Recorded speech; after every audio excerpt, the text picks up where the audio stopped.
আসসালামু আলাইকুম, আমি আনিলা। আজকে আপনাদের এই ভিডিওতে আমি ছোট কিছু ইনফরমেশন আপনাদেরকে দিব। সেটি হচ্ছে আপনাদের মালয়েশিয়াতে পড়াশোনার ক্ষেত্রে আপনাদের যে বাজেটটি থাকে সেটি আগে আপনি কনফার্ম হবেন। এখন অনেকেই আছে যে চায় তারা একটা কম বাজেটের মধ্যে পড়তে আসতে চায়, যেমন ধরেন আপনি 5 লাখ 6 লাখ 7 লাখের মধ্যে আপনি পড়তে চাচ্ছেন। হ্যাঁ, সেক্ষেত্রে আপনাকে যে ইউনিভার্সিটির লিস্টগুলো থাকবে বা যে ইউনিভার্সিটির কেরিয়ারগুলো ওপেন থাকবে সেগুলো আপনি কাইন্ডলি একটু খোঁজখবর নিয়ে আসবেন। আপনি গুগলে বলেন বা ওদের ইউনিভার্সিটির ওয়েবসাইটগুলোতে বলেন, সেগুলোতে আপনি একটু ইনফরমেশন দেখে আসবেন।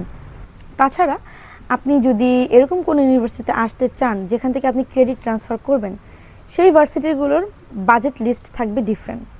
ধরেন আপনাদের হচ্ছে ফার্স্ট যে বাজেটটা থাকবে সেটা হচ্ছে আপনি 3 মাসের একটা সেমিস্টার ফি আর হচ্ছে আপনার 1 বছরের একটা ভিসা ফি, এরকম করে আপনি পে করে আসতে পারবেন। বাট আপনি কখনই ক্রেডিট ট্রান্সফার ইউনিভার্সিটির সাথে আপনার যে স্বাভাবিক ইউনিভার্সিটি বা বি ক্যাটাগরির যে ইউনিভার্সিটিগুলো আছে বা সি ক্যাটাগরি ইউনিভার্সিটি আছে, এদের সাথে আপনি টিউশন ফি মিল পাবেন না। তো আপনাকে অনেক এজেন্ট বলবে বা অনেকেই আপনি আপনার ফ্রেন্ড বা কারো না কারো থ্রুতে আপনি জানতে পারবেন যে আপনার ইউনিভার্সিটির ক্ষেত্রে আপনি যে কোনো ইউনিভার্সিটিতে ক্রেডিট ট্রান্সফার করে অন্য দেশে যেতে পারবেন, যেমন ইউরোপ, কানাডা, অস্ট্রেলিয়া অথবা আমেরিকাতে। বাট এটা তো এতটাও ইজি না। আপনার এই ইজি রাস্তা চুজ করার জন্য আপনার এমন ইউনিভার্সিটিতে আসতে হবে যেটা আপনাকে ক্রেডিটটা ট্রান্সফার করে দেবে। সো এই ধরনের ইউনিভার্সিটির লিস্ট আমি আপনাদেরকে কয়েকটা এখানে লিখে দিচ্ছি।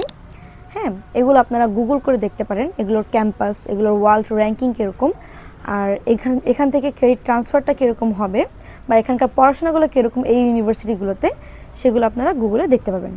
আদারওয়াইজ আপনারা যদি জানতে চান সেক্ষেত্রে আমি একটি ভিডিও করে আপনাদেরকে দেখাতে পারি। Thank you so much for watching my video.